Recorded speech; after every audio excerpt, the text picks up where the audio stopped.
জন্মের ৫৩ বছর পর্যন্ত ভারতকে অকৃত্রিম বন্ধুর তকমা দিয়ে এসেছে বাংলাদেশ, যার দুর্ব্যবহার করে ঢাকাকে কার্যত শোষণ করে গেছে নয়াদিল্লি।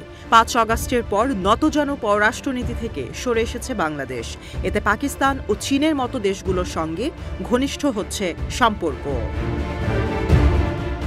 এরই ধারাবাহিকতায় সম্প্রতি চীন সফরে গেছে বিএনপি সহ ৮টি রাজনৈতিক দলের ২১ প্রতিনিধি।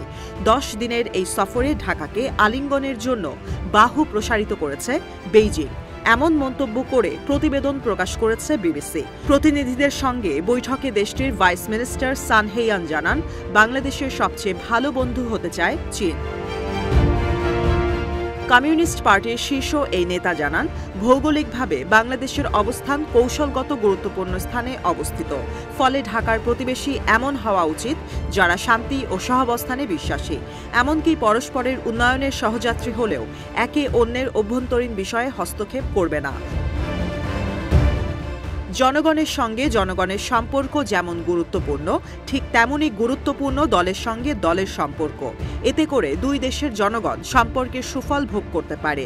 তাই দ্বিপক্ষীয় সম্পর্ক সুদৃঢ় করতে বাংলাদেশের রাজনৈতিক দলগুলোর সঙ্গে সুসম্পর্ক তৈরির কাজ করছে চীন, এমনটাই দাবি সান হেইয়ানের।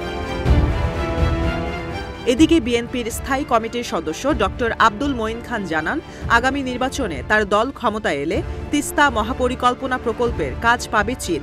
ইতোমধ্যে ঢাকায় নিযুক্ত বেইজিংয়ের রাষ্ট্রদূত এ সম্পর্কিত একটি প্রস্তাব পাশ করেছে। এছাড়াও শীঘ্রই তিস্তা ব্যারেজ এলাকা পরিদর্শন করবেন বলে জানিয়েছেন রাষ্ট্রদূত। বিশ্লেষকদের ধারণা, পরিবর্তিত রাজনৈতিক প্রেক্ষাপটে ভারতের জায়গা দখল করতে যাচ্ছে চীন। এক্ষেত্রে অনেকটাই সফল হয়েছে দেশটি। ভারত প্রায় সব ক্ষেত্রে ভিসা বন্ধ করে দেয়ায় সংকটে পড়েছে বাংলাদেশের রোগীরা। তাই সুযোগকে কাজে লাগিয়ে ইউনান প্রদেশে ৩টি হাইটেক হাসপাতাল তৈরি করেছে চীন, যা ব্যবহৃত হবে শুধুমাত্র বাংলাদেশি রোগীদের জন্য। সম্প্রতি ঢাকায় নিযুক্ত চীনের রাষ্ট্রদূত জানান, সবকিছু ঠিক থাকলে এ মাসের প্রথম দিকে ইউনানে চিকিৎসার জন্য যাচ্ছে প্রথম গ্রুপ রোগী। মেডিকেল সার্ভিস মেকানিজমের গতিকে ত্বরান্বিত করতে ভিসা প্রক্রিয়াকে সহজ করার কাজ চলছে। পাশাপাশি রোগীদের সুবিধার্থে নিয়োগ দেওয়া হয়েছে দোভাষী। এছাড়াও পূর্ববর্তী প্রতিশ্রুতির আওতায় জুলাই গণঅভ্যুত্থানে আহতদের জন্য পাঠানো হবে state of the art medical সরঞ্জাম। মার্চে ঢাকায় পৌঁছানোর কথা ২০টি অত্যাধুনিক রোবটিক মেডিকেল ডিভাইস। অন্তর্বর্তী সরকার দায়িত্ব গ্রহণের পর বাংলাদেশের জন্য সবচেয়ে বড় বিনিয়োগকারী হিসেবে আবির্ভূত হয়েছে চীন। গেল আগস্ট থেকে ফেব্রুয়ারি পর্যন্ত বেইজিংয়ের ১৩টি প্রতিষ্ঠান বাংলাদেশে বিনিয়োগের চুক্তিতে সই করেছে, যার আর্থিক মূল্য $২৩০ মিলিয়ন।